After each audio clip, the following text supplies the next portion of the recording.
नमस्कार दोस्तों, मैं आप सभी का चिरपरिचित दोस्त उपस्थित हूं आप सभी की सेवा में एक बेहद ही महत्वपूर्ण जानकारी को लेकर के। जी हां, आइए आज हम सभी एक बेहद ही खास टॉपिक के बारे में जानते हैं जो आप सभी के लिए फ़ायदेमंद हो। हमारा प्रयास होता है इस चैनल के माध्यम से कि आपके शरीर में होने वाले हर तरह के रोगों का इलाज हम होममेड रेमेडीज़ के द्वारा बताएं, आपके खान पान में सुधार करके, यानी कि जो चीज़ें आपके किचन में उपलब्ध हों या आपके आसपास दैनिक रूटीन में उपलब्ध हों, उन्हीं का इस्तेमाल करके आप अपने आप को स्वस्थ रख पाएँ। और ये बहुत ज़रूरी होता है क्योंकि आपका जो भी शरीर में चीज़ है वो सारी चीज़ें एक खाद्य पदार्थ से ही स्वस्थ रहने वाली हैं।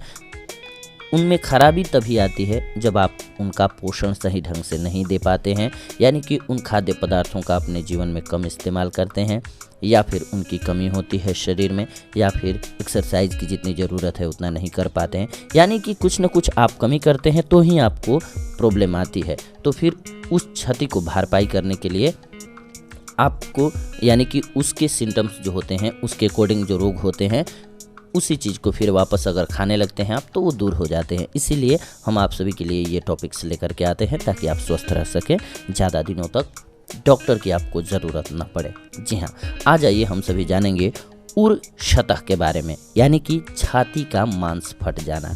छाती का अंदर मांस फट जाए तो आप उसको कैसे कंट्रोल करेंगे, ये बेहद ही खास टॉपिक है। आइए इसको दूर करने के कुछ एक आसान होममेड रेमेडीज़ के बारे में जानते हैं। 3 दिन में या दिन में 3 बार गुड़ खाने से उर्शतः ठीक हो जाता है, यानी कि छाती का मांस फटना जो है वो कंट्रोल हो जाता है। पीठ पर गर्म पानी से भरी हुई थैली से सेंक करना चाहिए, इससे भी आपकी छाती का जो मांस फटा हुआ है वो कंट्रोल हो जाता है। और उसे की 6 मासा सूखी पत्तियों को महीन पीस करके शहद में मिला करके सेवन करने से मुख से रक्त बहना बंद हो जाता है। कई बार ऐसा होता है कि छाती का जब मांस फट जाता है तो मुंह से भी ब्लड आने लगता है। 1 मासा गुलाबी फिटकिरी को महीन पीस करके शहद में मिला करके चाटने से भी उर्शतः मिट जाता है। पीपल की लाख 3 से 6 मासा 1 महीने पीस करके शहद में मिला करके चाटने से उर्शतः मिट जाता है। बबूल की कपोलें, अनार की पत्तियां और आंवला प्रत्येक को 1-1 तोला तथा धनिया 6 मासा लेकर के रात को ठंडे जल में भिगो दें। सुबह मसल कर छान कर थोड़ी सी गिरी मिला करके रख लें। यह जल दिन में 3 से 4 बार पीजिए, इससे मुख से खून आना बंद हो जाता है। 6 मासे धान की खील को 10 तोला कच्चे दूध और शहद में मिला करके पिएं। इसके 2 घंटे बाद गाय के 20 तोला दूध में मिश्री मिला करके पिएं। इस प्रयोग से भी उर्शतः मिट जाता है।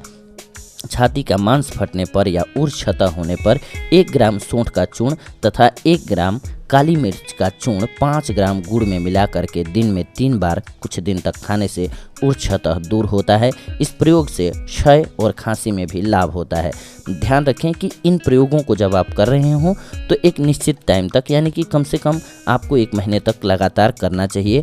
और इस टाइम पे आराम करने की ज़्यादा ज़रूरत होती है जब आपके छाती का मांस फट जाए, यानी कि इंटरनली प्रॉब्लम हो जाए, तो आपको रेस्ट ज़्यादा करना चाहिए। भारी वजन उस टाइम पे नहीं उठाना चाहिए, नहीं तो आपको नुकसान होगा। जी हाँ दोस्तों, तो इन कुछ बातों का ध्यान रख करके और इन दवाइयों के इस्तेमाल से आप इस समस्या से निजात पा सकते हैं। अगले एपिसोड में आप सभी के साथ जुड़ेंगे एक और बेहद ही महत्वपूर्ण जानकारी को लेकर के। तब तक के लिए धन्यवाद। नमस्कार दोस्तों।